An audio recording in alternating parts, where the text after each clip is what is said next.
Planong pagbabalik, Eight of Cups energy. And it looks like you are already feeling this but not literally paying attention dito. Let us see. Others of you already knew this. There's a communication, if hindi mo pa 'to alam, there's a communication para malaman mo ang bagay na ito. Someone will communicate it sa'yo, okay? At kinakabahan siya.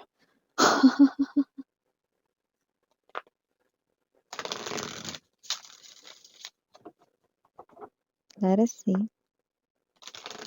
what's happening here. And who is this person here?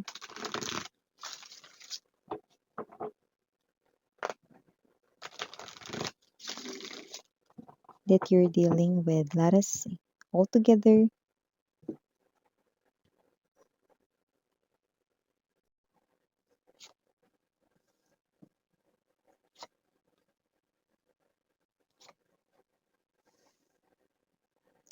Oh, this is an energy here of someone looking forward to something. Okay. This is a feeling, no? Kung saan hoping siya, parang meron siya ritong parang energy, no? Ng sana mangyari to, mga ganong klase ng energy. So let us see what is that.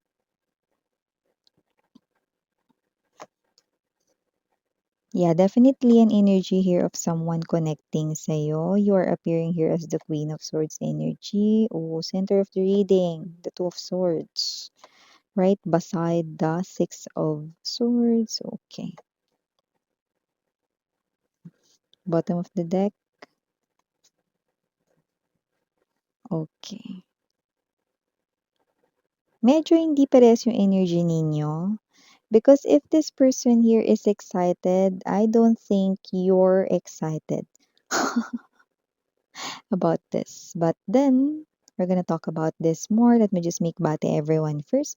Hi and hello there sa lahat. My name is Yan. Welcome new subscribers, returning buyers. Thank you po sa inyong walang sawang love and support. At kung hindi niyo pa alam meron pa tayong other channel, link down below sa ating description box. So if interested, just click lamang yung link para mapunta kayo doon. Araw-araw nag-upload din tayo ng collective readings for all signs there. And yes, no, just take only what resonates. We do not have any gender, so babae, lalaki, LGBT, everybody welcome. Puwede rin pong pagpalitin ng mga roles because this is general reading and at the end of the day, you have your free will with you. Like you can hold your free will if you want to claim the messages at gawing guidance ninyo or hindi. So, timeless din po tayo sa ating mga readings, no? Especially the collective readings na ibig sabihin, pwedeng tapos na, nangyari na, sa iba nangyayari na po, sa iba mangyayari pa lamang po. Kaya naman, just take only what resonates. But here, this person, kahit na medyo swayed ang kanyang emotions, kahit na medyo kinakabahan siya rito, no, hoping pa rin siya, looking forward pa rin siya, saan ba miss yan? Kung sino man tong energy na to, no, this person here, no, wants to try something with you. And hoping siya rito na sana, okay, or cross fingers, sana pumayag ka. Ganong klase ng energy. So whoever this energy is, no, appearing here as your past lover, someone you had connected with in a heart space level in the past, someone who happens to be your ex-lover, past lover it is. This person here is someone, no, na maraming na-realize, especially when it comes sa kanyang feelings para sa'yo. Okay? So, this person here is on fire energy, no? So, you could be dealing with any other zodiac sign, but what I'm telling you guys is that with the Ace of Wands energy, this person here, no, parang nagkaroon ng paglaki 'no, ng pagbaga rito ng kanyang feelings para sa'yo and ito ay mas lalo ritong tumitindi at lumalala with the Chariot card energy. Marami kasi siyang na-realize 'no, with the Hermit energy patungkol sa kanyang tunay na nararamdaman sa'yo na puwedeng noon hindi niya yun na-realize 'no. So this person here 'no, wants to try something with you, but you are appearing as the Queen of Swords energy. It looks like ewan ko, parang ayoko ata niyan. Parang gano'n yung energy mo. That's why I'm telling you kanina 'no, na contrasting ang inyong energy 'no, nagkakasalungat. So, ibig sabihin if this person here is excited to try this with you, you are not excited to do it naman 'no, in reverse 'no or kabaliktaran ng kanya. Okay, so lumalabas rito na ang gustong i-try rito ng iyong ex-lover right in here 'no, na posibleng ewan mo, hindi mo alam or parang ayaw mo or whatsoever 'no, is subukan ninyo ulit 'no, in love, okey. Ibig sabihin, subukan ninyong i-fix ang inyo ritong relationship, subukan ninyong i-repair ulit ang inyo ritong pagsasama, subukan niyo ulit na i-CPR or i-revive ang inyo ritong love for each other 'no, na, tingin ko sa side mo kasi parang ano, this person here caused you this. 'Di ba marami siyang na-realize sa relationship ninyo, lalo na sa feelings niya for you, pero ikaw rin marami ka ring na-realize. Na-realize mo rito 'no, na hindi pala talaga siya yung kailangan mo or hindi isang katulad niya yung kailangan mo. So, magkaiba yung inyong mga na-realize 'no. So, I do see na kaya kayo lumalabas na ganyan kasi with the Tower card energy, puwede kasing itong person na 'to 'no, is someone here na hindi mo na alam kung puwede mo pa siya ritong pagkatiwalaan, okey? Kasi nga na-broke niya na yung trust mo way back before. Okey, marami kang natutunan dun and it looks like you're using your intuition more 'no, especially when dealing with this person. So, it looks like this person here 'no, is possible na kinausap na kayo maybe through social media platforms like Facebook, Instagram, Message, Telegram 'no, DM, mga ganyan 'no, or Viber, email, text message 'no, phone calls, okey? So, hoping siya na pumayag daw kayo dito, okey? Like ganito talaga yung kanya rito 'no, na cross fingers 'no, hoping siya diyan, okey, na pumayag kayo, okey. So, it looks like parang sa side mo kasi rito, ewan ko parang kailangan pa bang i-try yun? Eh, kasi parang ayaw ko naman na bumalik kami sa pagiging kami, okay. Kasi naka-move on ka na rin kasi with the Chariot card energy and the Queen of Wands. It looks like you're more focused now to the things 'no, in front of you, not the things behind you. This person here is a part of your past and the past is behind you. So it looks like you're no longer paying attention to the past or anything related to the past and looking forward with your future.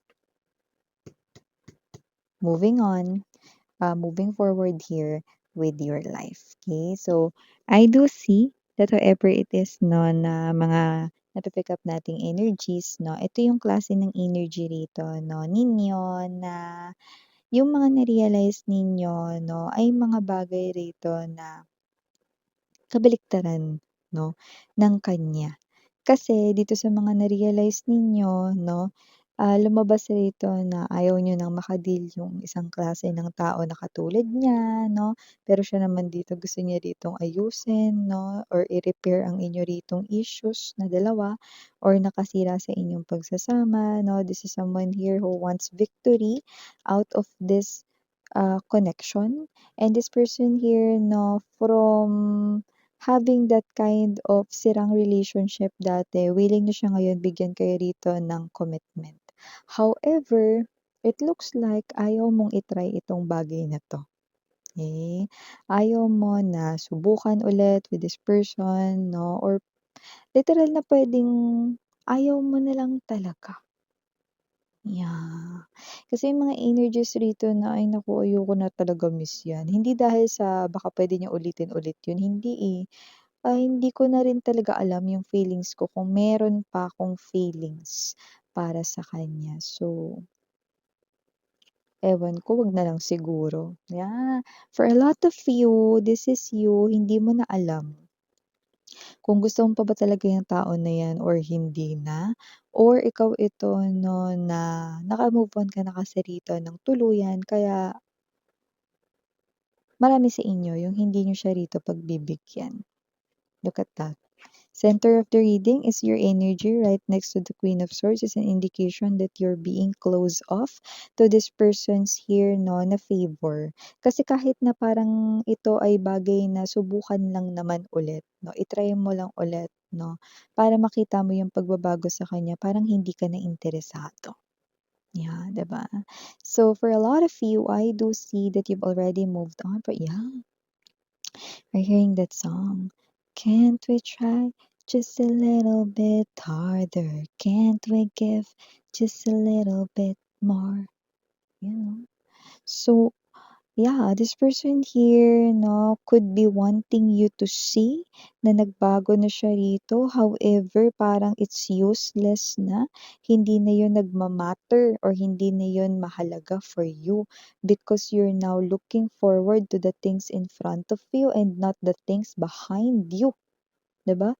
So it looks like you're aiming victory, Six of Wands energy, but those victories are related sa mga journey mo, no? Sa itong present moment up until sa yung future moments, 'di ba? So I do see that you have a lot of dreams with that Four of Swords energy in mind. Marami ka ritong dreams sa yung isipan at yun yung nakikita ko dito na nagpapakalma, nagpapa-excite sa'yo, 'no, and not this thing of anything going back with your past, 'no. Parang good thing, Miss Yan, na nagbago na siya, 'no, na nalaman ko from you na nagbago na siya. Pero sorry to say or sorry na lang sa kanya, kahit i-try, wala na talaga. Kung may feelings man ako sa kanya, Miss Yan, wala, eh, parang tingin ko parang lumilipas na, 'yan 'no. So may gano'n kayong klase ng energy like you're not really wanting this person here to come back into your life even though this person here wants you back. I do see that you're very firm with your decision 'no. So yung nararamdaman niyang kakaba-kaba pero looking forward siya rito 'no, kasi this ex-lover of yours 'no, alam niya 'no, na yung tsansa out of 100% 'no, maaaring 80% 'no, na hindi ka pumayag dito sa subukan ninyong ayusin ulit, 'di ba? So, may gano'ng klase ng energy, okey? Kakaloka. Daming ex 'no, na nagsisenti ngayon 'no, hindi dahil may bagyo kundi kasi dahil sa Mercury retrograde 'no, natin. So, may gano'ng klase ng energies and yeah 'no, mas may isip pa kayo nitong tao na 'to 'no, at mas pinatatagal ng iba yung sagot ninyo rito sa pakikipag-usap at pakikipag-meet sa kanya rito, mas lalo siyang kinakabahan. Yeah, definitely you will receive here a message, a communication, might be phone call, video call to some of you, but for others of you, it could be an email, no, or a chat message here, no, coming from this person, text message as well, okay? But the more na mas tumatagal yung pag-response ninyo, no, or the more na hindi kayo sumasagot, this person here is mas kinakabahan siya. Pero alam mo, bago niya ito gawin, alam niya na sa isip niya, no, na 80% ayaw mo na.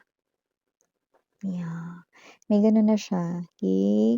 For some reason malakas ang intuition na rin ng person mo. I'm seeing your person here na is having that kind of strong kutob at ang kanya ritong kutob ay hindi siya nagkamali. So, kung sino man 'to 'no, parang yeah, sorry na nga lang talaga sa kanya kasi kahit ako wala naman akong magagawa rito. Ayan ang gusto ninyo at ang importante rito 'no, ay ang, excited kayo rito 'no, pero yun nga lang hindi na siya parte ng excitement ninyo 'no. Excited na kayo for the things na nangyayari ngayon sa life ninyo? 'No, and at the same time excited kayo 'no, na i-build at i-create ang inyo ditong dreams or mabigyang katuparan dito ang inyong mga dreams, okey? May mga plano rin kayo ditong lumabas 'no, for 2026 na mas dun na lang niyo gustong mag-focus 'no, na matupad at mangyari na yun 'no, at nakikita ko na dun kayo mas excited. Kaysa dito sa excitement 'no, wala talaga 'no, hindi kayo excited with this past lover right in here 'no. Yeah, okey. Pero yeah, happy naman kayo na hindi naman yung as in, happy to the point na magju-jump shot kayo sa tuwa 'no. Happy naman kayo na nagbago na siya, parang happy naman ako Miss yan, nagbago na siya pero Sa iba na lang siguro niya i-try magmahal ulit. Yeah. Parang in other words, pinamimigay niyo na siya, "No, dun ka na. Dun ka na, Chu." Ayan 'no. So yeah, for the initials right in here is we do have unang-una letter J, we also have here the letter T, we also have here letter M. For some reason, M is capital letter, and I'm also seeing right here capital letter C. And for the rest of the letters, we have here A, we also have here O, andito rin ang letter S, we also have here last but not the least, the letter what's your hula? Kasi yung iba abang talaga sa initials na, but just take only what resonates, okay? The letter N. So yeah, these are all the messages. Thank you again, Miriana, on Sarangaya Love and Light. Annyeong.